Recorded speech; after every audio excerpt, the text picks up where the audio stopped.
बहुत से गम दिसंबर के नहीं होते, उसे जून का गम था मगर रोया दिसंबर में।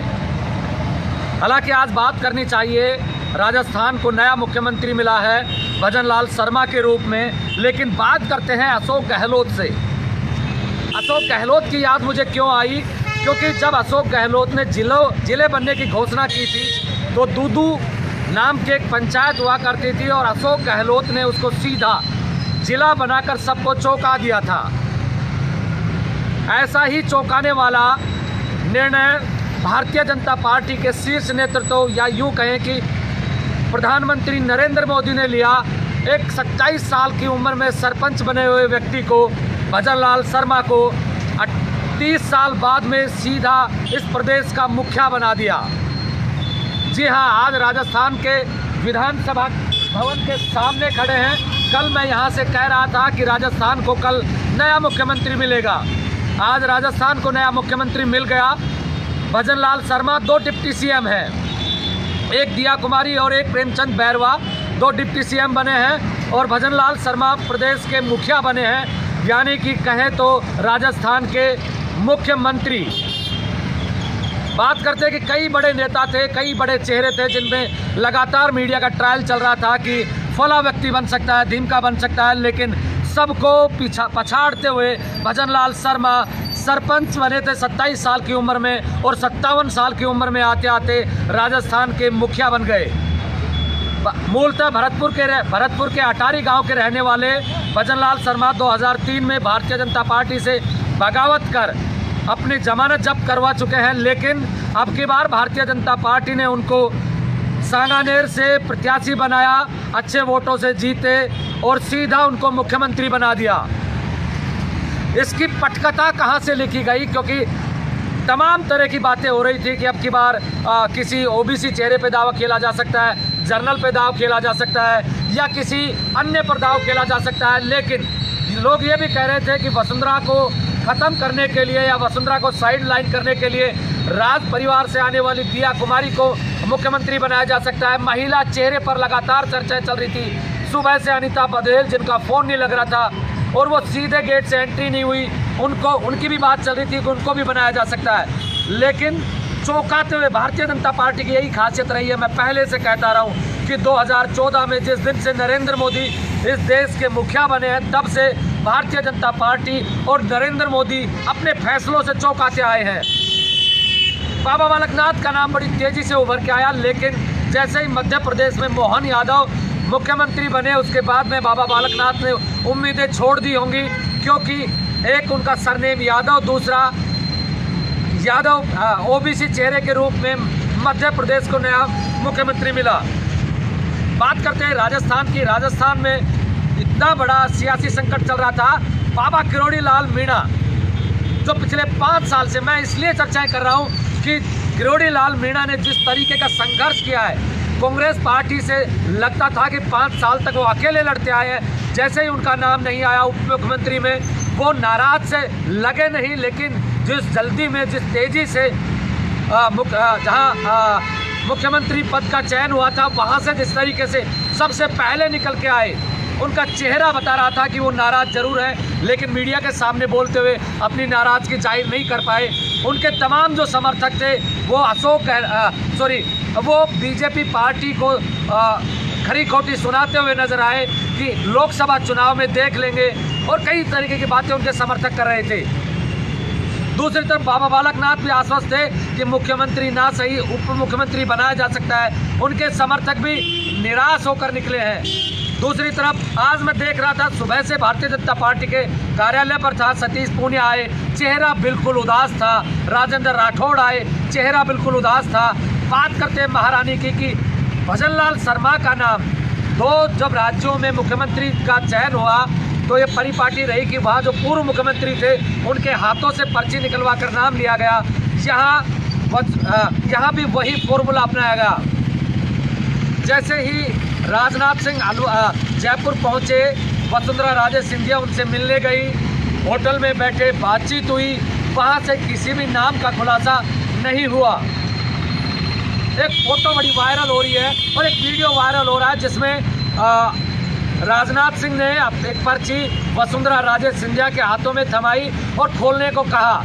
जैसे ही वसुंधरा राजे ने उस पर्ची को खोला तो उनका चेहरा अचानक से फक सा पड़ गया कि ये हुआ क्या। लेकिन मैं कह रहा था कि भारतीय जनता पार्टी में किसी भी नेता में वो ताकत नहीं है कि वो बगावत का एक भी सुर बोल पाए। वसुंधरा राजे सिंधिया का चेहरा फक पड़ गया था, उसके बावजूद उनको नाम लेना पड़ा। 15 मिनट तक सन्नाटा छाया रहा उस हॉल में, कोई कुछ भी कहने की स्थिति में नहीं था। इसी दौरान चुप्पी तोड़ते हुए रक्षा मंत्री राजनाथ सिंह ने कहा कि कोई और नाम हो तो आप बता सकते हैं, लेकिन किसी ने भी किसी दूसरे नाम की चर्चा ही नहीं की। उसके बाद में सबने एक ही लाइन में प्रस्ताव को पारित किया और भजन लाल शर्मा को राजस्थान का नया मुखिया या भारतीय जनता पार्टी की तरफ से अपना नेता मान लिया। हमारे साथ में कुछ बीजेपी का पट्टा लगाए हुए कुछ साथी खड़े हैं। क्या नाम है, इनसे बात करते हैं कि कैसा महसूस करें। क्या नाम है आपका? मेरा नाम एडवोकेट ओम प्रकाश विश्नोई है। मैं हूँ फलोदी जोधपुर से। आज आप जोधपुर से हैं, गजेंद्र सिंह शेखावत का नाम चल रहा था, नाम भी नहीं आया उनका। क्या लगता है कि वहाँ के कार्यकर्ता निराश है या खुश है भारतीय जनता पार्टी के? ऐसा कुछ नहीं है। भारतीय जनता पार्टी की एक परिपाटी रही है आज तक, वो भारतीय जनता पार्टी का कार्यकर्ता होना चाहिए। उसमें हज़ारों नाम आए थे पहले, जो पार्टी ने शीर्ष नेतृत्व जो तय करता है उसमें सब कार्यकर्ता एक राय होकर सबका सम्मान करते हैं। और आज हमें बहुत खुशी की बात है कि मतलब एक कार्यकर्ता को मौका मिला जो संगठन से काफ़ी सालों से जुड़े हुए थे, जो कम से कम 3-4 बार जिले प्रदेश के महामंत्री रहे हैं। प्रत्येक कार्यकर्ता से उनकी मतलब मंडल स्तर तक देख लीजिए, बूथ तक देख लीजिए, उनकी पहुँच है। बड़ी खुशी की बात है, सब कार्यकर्ता खुश हैं। नहीं, लेकिन पॉपुलर चेहरा नहीं थे, इसलिए कुछ कार्यकर्ता, जब मैं बाहर बीजेपी के दफ्तर के बाहर था तो मुझे ऐसा लगा कि कार्यकर्ता कुछ उदास है क्योंकि वो पॉपुलर चेहरा नहीं थे। आपको क्या लगता है? उससे कोई फर्क नहीं पड़ता, अब ये एकदम पॉपुलर हो जाएंगे। आप कहाँ से हैं? फलोदी से हैं। फलोदी से विधायक कौन बने आपके? विश्नोई। कौन सी पार्टी से हैं? बीजेपी से।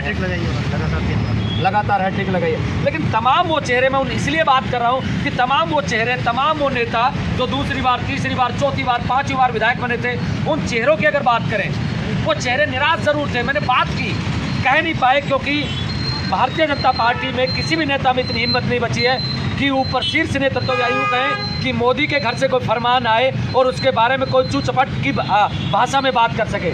आपका क्या नाम है? आपने बड़ा पट्टा डाल रखा है। मेरा नाम सत्यनारायण सोडा है, मैं भी भोपाल से हूँ। हाँ, कैसा महसूस कर रहे हैं? कई बार के विधायक मायूस रह गए, वो कह रहे थे कि एक्सपीरियंस नहीं है, बाहर जब लोग चर्चा कर रहे थे। बहुत एक्सपीरियंस है, सरपंच से लेकर मुख्यमंत्री तक का सफर तय किया है, बहुत बढ़िया एक्सपीरियंस है। और लगातार 4 टर्म में प्रदेश के महामंत्री है, 4 प्रदेश अध्यक्षों के साथ वो काम कर चुके हैं। और लगता है सारी हिस्ट्री पढ़ के आए हो गूगल से। बिल्कुल हिस्ट्री तो पढ़ ही रहे हैं। आपका क्या नाम है? वो बजरंग नाम है, मैं भी जोधपुर से हूँ। कमाल है, आजकल धार्मिक नाम चल रहे हैं, कहीं मोहन आता है, कहीं जो छत्तीसगढ़ था वहाँ से कोई ऐसा ही नाम आया था, राम नाम करके कुछ ऐसा, और यहाँ पे भजन आ गए। और आपका नाम क्या बताया? बजरंग। हाँ, बजरंग बली आए हैं। आज मंगलवार भी है। बजरंग, आप क्या कहेंगे? देखो कि आपने अभी बोला कि पॉपुलर नेता नहीं है। मोदी जी जिसके सर पे हाथ रखते हैं ना, वो 1 मिनट में पॉपुलर हो जाते हैं। हम देखते हैं कभी कभी एक नॉर्मल किसान परिवार से या नॉर्मल छात्र होता है, नॉर्मल बंदा है, उसकी फोटो से निकाल के मोदी जी उसको सम्मानित करते हैं, वो 1 मिनट में पूरे वर्ल्ड में पॉपुलर हो जाते हैं। मोदी जी के पास वो शक्ति है, वो कुछ भी कर सकते हैं। एक छोटे से आदमी को 1 सेकंड में बड़ा बना दिया। बड़ी बात कही बजरंग ने, मुझे बजरंग बली याद आ जाते हैं। बजरंग ने बड़ी मज़ेदार बात कही कि जिसके सर पे मोदी हाथ रख दे वो आम नहीं हो सकता। एक शेर है जो मुझे याद आ गया कि मैं जिसे मोहब्बत करूं वो आम हो नहीं सकता, और मोदी जिससे प्यार करे, मोदी ने जिसके सर पे हाथ रख दिया वो आम नहीं हो सकता। भजन लाल शर्मा आज सरपंच से, विधायक से सीधा मुख्यमंत्री बने। मैं कल कह रहा था कि सब लोगों को अपने माता पिता का आशीर्वाद लेके आना चाहिए, क्योंकि जो नाम निकलेगा पता लगेगा कि आए तो विधायक बन के थे और गए मुख्यमंत्री बनकर। एक बड़ी अच्छी बात ये रही कि एक आम किसान के घर में पैदा हुआ एक लड़का सरपंच बना और फिर देश राज्य का सबसे बड़े पद पर मुख्यमंत्री बन के बैठ गए हैं। आप एक बात बताइए, किस तरीके से खुशियाँ मना रही है? क्योंकि लोग जानना चाहते हैं कि किस तरीके से भारतीय जनता पार्टी अब खुशियाँ मनाएगी इस चीज़ को लेकर। ये उसे इस हिसाब से मना रहे कि मुख्यमंत्री पीछे जो बने हैं ना, मुख्यमंत्री बनने के बाद उनका प्रोटोकॉल और जो छोटे से कार्यकर्ता या विधायक से समझ लो उनसे दूरियां बना लेते हैं।